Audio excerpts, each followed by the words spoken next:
At APS, we envision a world powered 100% by clean energy, and we are committed to doing our part to help small businesses across Arizona. The Going Green, Going Smart program is designed to arm you with tools to save money, save energy, and attract new customers to your small business. The COVID-19 pandemic has had unprecedented impacts to our economy and especially our small business community. And this program is designed to help you take your small business to the next level and come back even stronger. You will learn how to build a sustainability plan, create an energy audit checklist, as well as a green marketing plan through our on-demand training program. You'll earn the certificate in less than 60 minutes, and it's free of charge. So please be sure to visit greenbizaz.com for a list of resources and scheduled events. Hello, and welcome to today's webinar. I'm your host, Edgar Olivo, and I'm delighted that you've chosen to join us. In this session, we'll dive deep into the power of community collaboration in promoting sustainable business practices in Arizona. Today's webinar is focused on the power of community, collaborative efforts for sustainable business practices in Arizona. This session is designed specifically for Arizona small business owners who want to explore how community collaboration can drive sustainable practices and grow your business. Our expert speaker, Charlene Saltz, will provide insights, tips, and local success stories that highlight the benefits of partnering with local organizations, government bodies, and fellow entrepreneurs. Discover how harnessing the power of your community can enhance the sustainability of your small business. Our guest speaker for today is Charlene Saltz, APS Sustainability Manager. Charlene has extensive experience in energy efficiency programs and is dedicated to achieving sustainable energy future for Arizona. Today, we will explore the following key questions. How can Arizona small businesses team up with others for eco-friendly projects? What's worked well in Arizona for green projects, and what can small businesses learn? What creative ideas help Arizona small businesses tackle environmental challenges, and many more? Charlene will share valuable insights on how your small business can collaborate effectively with the community to promote sustainability and grow responsibly. Let's welcome Charlene. Charlene, thank you so much for joining the Going Green and Going Smart expert webinars. How are you doing this morning? I'm doing great. How are you this morning, Edgar? Good. Well, thank you so much for joining us. Your perspective is always so important and so valuable to us because you work in such an important category of work, which is sustainability for a very large enterprise. And so my question that I ask all of our expert guests here is, what does sustainability mean to you? Now that you are in this career that really kind of covers a lot of different areas of sustainability, I always love hearing from you every time I check in with you. What does sustainability mean to you today? Yeah. So Edgar, at the heart of it all, I always think sustainability is leaving the world a little bit better than you found it, which is my basic concept of sustainability. Mm-hmm. But it is interesting. I've moved to a small town in southern Arizona, and sustainability has really changed because down here, the access to resources is completely different. And sustainability has really become, for me, becoming part of the community. It's such a small community that if I go to the community garden and they're having a pie auction and learning more about the pie auction and being integrated into the community has been a big part of sustainability for me, because part of my moving to this community is I'm not ready to retire now, but eventually, right? And it's establishing that strong sense of community is part of sustainability, because you can leave the world a bit better, but if it's just your little footprint, it's not really helping. It's helping, certainly, but that larger, broader community connection is important. And so just that idea of starting new community and reaching out to others and becoming part of the community, whether it's in a small town or a large town or whatever it might be, is just such an important piece of the sustainability world. So yeah, I think the intersection of sustainability and community is just more prevalent as I move into this new community. I love that. And that's precisely what we're going to talk about today, which is community, the community side to sustainability. And so, as small business owners are thinking about, well, how do I engage with my community? I'm doing these things that are helping my business become more eco-friendly. It's impacting my bottom line. Now I'm seeing some of the results of my environmental efforts. How can Arizona small businesses team up maybe with other eco-friendly projects in the Valley? Any ideas that come to mind? Yeah, I think, one of the things that comes to mind is I always find that starting with social media and learning that way, because that's my learning method for reading and learning, is following people I admire, following people that I like in the community. And then that's one thing to follow and listen, but then you have to take the action and start reaching out to these fellow business members in your community to see where there are some connections and what can happen. And I think there's a lot of resources in the community. The first one here is you've made it to Going Green, Going Smart. So that's one step in your journey. There's a ton of resources and education here. One of the other ones that comes to mind that I have known about for a long time was Local First Arizona. They have a strong working connection to connect people, locally owned businesses, and community for meaningful action. So they're really looking for that community action piece. And I think that's an important part. If you're going to team up with others, you have to, as I even said in the intro, get to know your community, right? And that's one of the options. And then I was also thinking about Green Light Solutions. That's another organization I was recently introduced to. And a lot of students now, and you may know some that are interested in sustainability. They all want to get sustainability degrees, figure out sustainability. And Green Light Solution connects these students with real life business opportunities. And so that's like another way to team up with others, because you've got students who can help you. You might be like, well, I'm not creative. I don't have a way to do this. This isn't a way for you to engage and get some student help in taking your eco-friendly projects to the next level. That's right. That's right. There is a community of help out there. Yeah, there's lots of opportunity and lots of community support out there available as well. And so, I know you've also interacted, being in the community yourself, you've interacted with other businesses that are doing some really interesting projects. So in your mind, what's worked well in Arizona for some green projects, and what can small businesses learn from that? Yeah, so I was thinking about a couple different examples here for green projects. Maya's Farm is a farm in South Phoenix. I was introduced to Maya's Farm when I first moved to Arizona, and in 1998, I think they were just getting started, and they were, and I shouldn't say just a organic farm, because there's a lot to be an organic farm, right? And I remember going there and wanting to actually help them with some of their education programs, because that was my background. But what I think is interesting is how Maya's Farm has evolved to build into the community and their relationships. They have a relationship with ASU and Arizona Sustainability Alliance, where they are working on an agrivoltaics project. And if you haven't heard of agrivoltaics is this idea that solar fields take up large areas. And in order to do that, that's also agriculture area. So how can the solar and the agriculture come together to work together? So that's something probably she didn't even think about when she started her farm, but it's through those connections and being open to experimenting that there's there. Edgar, the one time I think I met you in person, we were at the Carter Museum, which I had not heard of, which is just south of the ballpark, an amazing historical building and museum. And they're partnering with APS on energy efficiency programs. And so probably and getting lots of rebates and incentives to help them be more energy efficient. We all know old buildings are not energy efficient by any means and can need all the help that they can get. So just reaching out, those partnerships, those connections. And I think of one other last one I was going to give you an example of is my husband started a small business. So my husband was, and this goes back to some of the points before about action, is he was starting a small business. It was for gardening, landscaping, that kind of thing.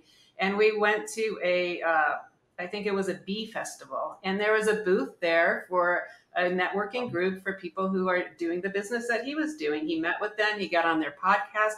He joined a networking group. He had clients. He was able to leverage those networks and those partnerships to grow his business, but also find people like-minded to help him get tips to get his business going. And so it's back to those being open to creative partnerships, because more than likely somebody else is out there doing similar work to you're doing, and you can make those connections. Yeah. I love that you emphasize creative partnerships, because that is where the ideas will come. If others are doing it better, you can probably supplement, complement, or try to take something further. And that's the power of community. I consider going out to the community, the low-hanging fruit to become a more sustainable business. Because one of the key indicators of a resilient community is how well you know your neighbor. And so that's a really important kind of Right. concept as well for small businesses. How are you getting to know your community? Are there any other cost-effective sustainability measures that you would recommend? Yeah, I love that, getting to know your community, because I used to live in downtown Phoenix, and we had like block Yeah. parties, right? That you could go get money from the Hmm. city and do these block parties. And local businesses would give prizes or they would give Hmm. awards. And I learned about some of I thought I was pretty aware of my local businesses, but no, new ones always popped up because they would Yeah. sponsor, even if it was like $10, right? To sponsor Hmm. something as part of a, community event, and you reach out and you get to know your neighbors, and then word of mouth spreads so quickly. And so I Hmm. think it's important to, as you said, get engaged, be in the community, and look for things like for opportunities like that. And then Yeah. for I think for this also, the other one in terms of a cost effective sustainability measure that I think, we're all worried about the drought, right? And what's going to Hmm. happen with water here in Arizona. Right.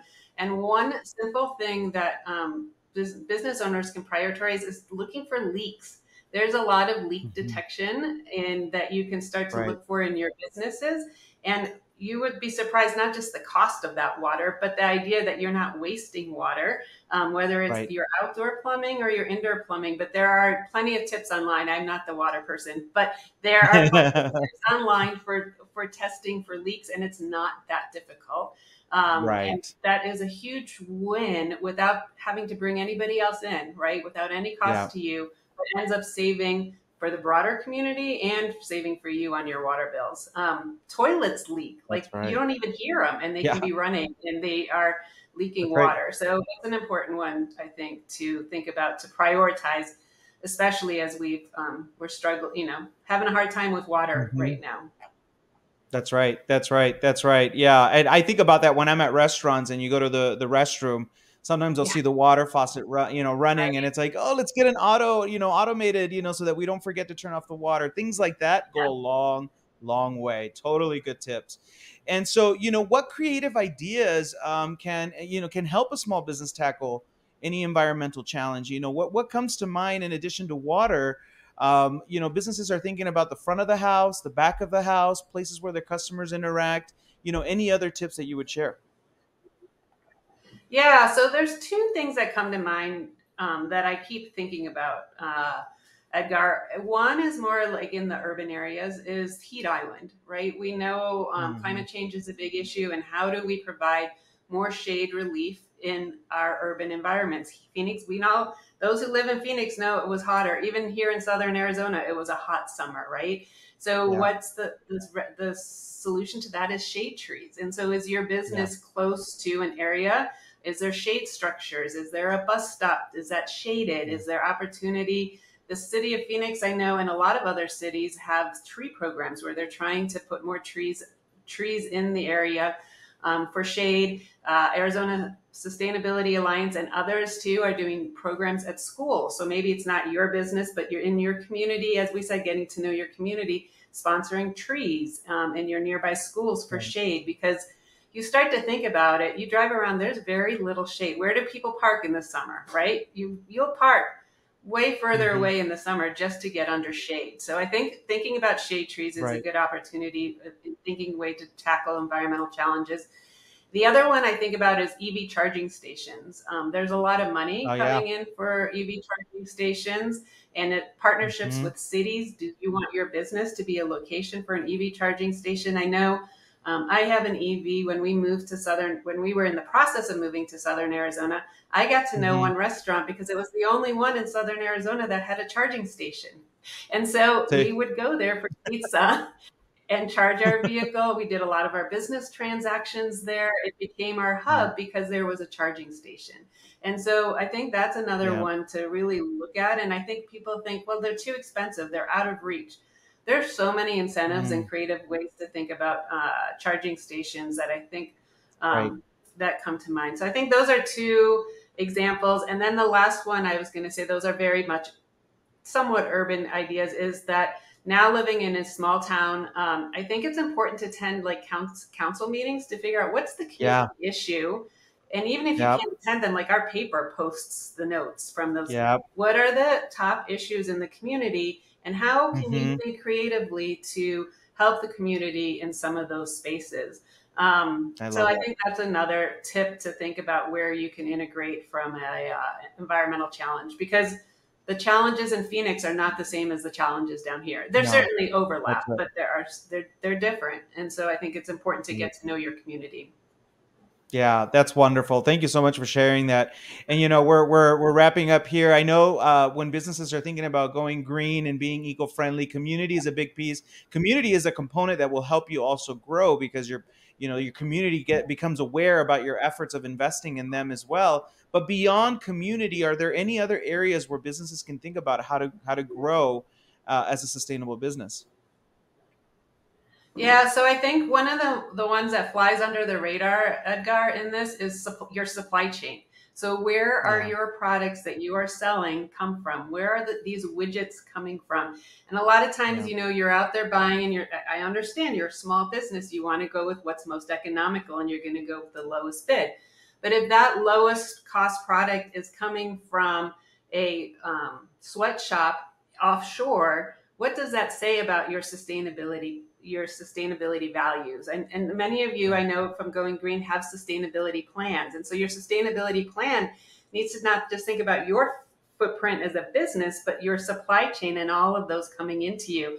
And I think it's a good stat I got from the Going Green website, but one I've seen before is that 7 in 10 consumers would pay a premium of 35% on average Hmm. for a more sustainable product. To make it more sustainable, it's worth it in the end because you're feeling good, you're contributing to a broader sustainable world, and your consumers will be willing to pay that little extra to be able to cover those costs. And so I That's think right. that that's an important tip on going green and thinking more broadly about those elements that aren't in front of your face but are sort of further down the path. And I can say for large corporations, I mean, they're getting called out, right? You think about Nike and Hmm. all the Yeah. sweatshops and the stores that you think about fast fashion and their supply chain, and they are no longer shopping there, and you don't want that to become Right. you.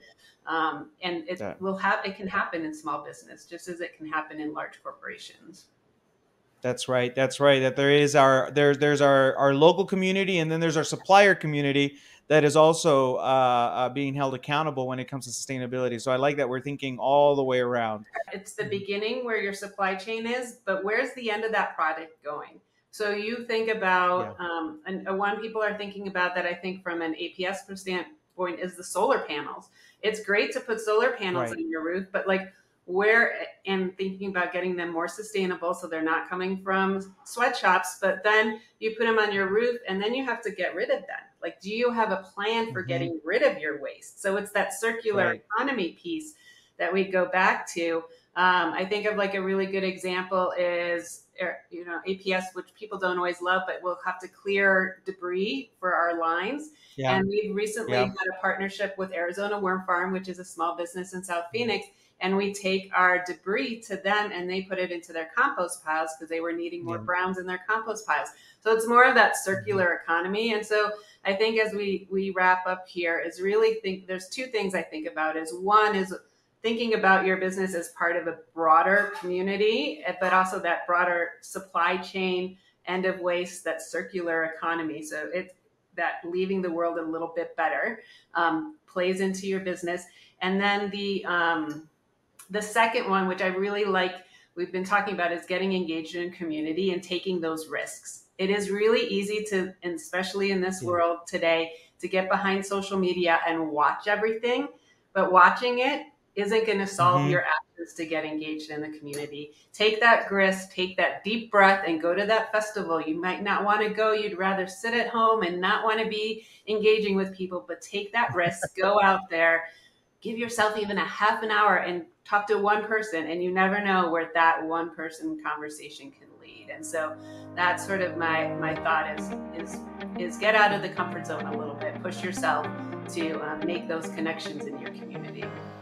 Thank you, Charlene, for your valuable insights. To learn more and access valuable resources, please visit our website at greenbizaz.com.